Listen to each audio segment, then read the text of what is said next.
Welcome to Mr. Creepy Teller. This is our 14th episode of Creep Tales. Tonight's chilling tale is called The Backrooms Are Real. So, grab your headphones, dim the lights, and prepare yourself for a story that will haunt your thoughts. Are you ready to step into the darkness? Let's begin.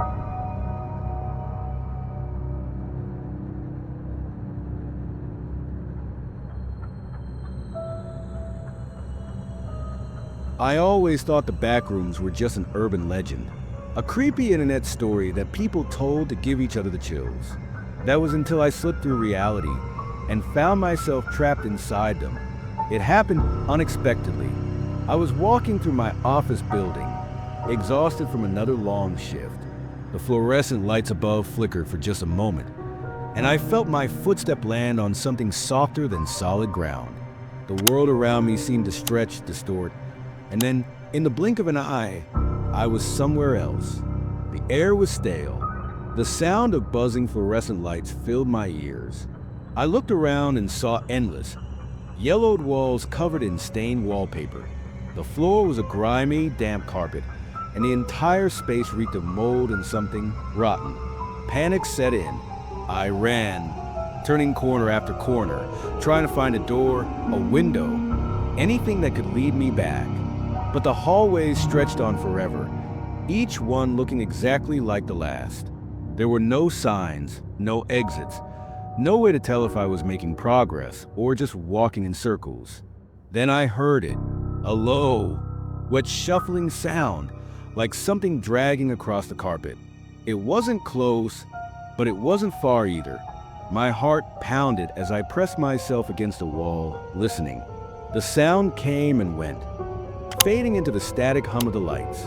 I wasn't alone. I forced myself to move quietly, stepping lightly on the damp carpet. As I turned a corner, I saw something scrawled on the wall in what looked like smeared ink, or maybe something worse. "Don't run. It hears you." I swallowed hard, my hands trembling. I didn't know who wrote it, but I knew one thing. I had to be silent. The next few hours were a nightmare. I wandered aimlessly, my sense of time completely lost. I found a broken vending machine in one of the rooms, filled with ancient dust-covered snacks. I wasn't hungry, but I took a bottle of water. Who knew how long I'd be stuck here? Then I saw it. A figure stood at the far end of the hallway, partially obscured by flickering lights. It was tall, unnaturally so, its limbs too long and its head tilted as if sniffing the air. Its skin was stretched tight over its bones, and though it had no eyes, I knew it could sense me. I stopped breathing. My mind screamed at me to run, but the message on the wall echoed in my head. "Don't run." Slowly, carefully, I stepped backward, pressing myself into the shadows. The creature twitched, its head snapping in my direction. It let out a deep, rattling breath and took a step forward. I clenched my fist, forcing myself to stay still. The creature paused. A tense moment passed, then another. Finally, it turned and shuffled away, disappearing into the endless maze of hallways. I waited for what felt like an eternity before I moved again.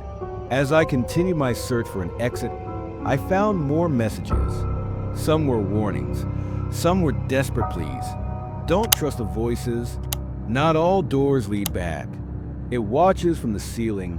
I was terrified. The lights flickered more frequently now, and sometimes I heard whispers echoing through the halls. Sometimes I saw shadows move even when nothing was there. Then I found something that gave me hope, a door. Unlike the other doors I had come across, most of which led to more endless rooms. This one was metal, rusted, and had a simple sign above it that read, "Exit." My hands shook as I reached for the handle. Just as my fingers brushed against it, I heard a sound that made my blood run cold. A clicking noise, growing louder. I spun around. The creature was there, standing in the dim light, its head tilted at an impossible angle. It clicked again, a deep, guttural sound, then launched itself toward me. I threw the door open and dove through, landing hard on concrete. My vision swam as I scrambled to my feet. turning just in time to see the door slam shut behind me. I was outside, gasping for breath. I looked around. I was in an alleyway, the familiar sounds of the city around me. I had made it back, but something was wrong. The streets were empty. The sky was a sickly shade of yellow, and the sound of buzzing fluorescent lights still echoed in my ears. I wasn't home. I was in another level, and the backrooms weren't done with me yet.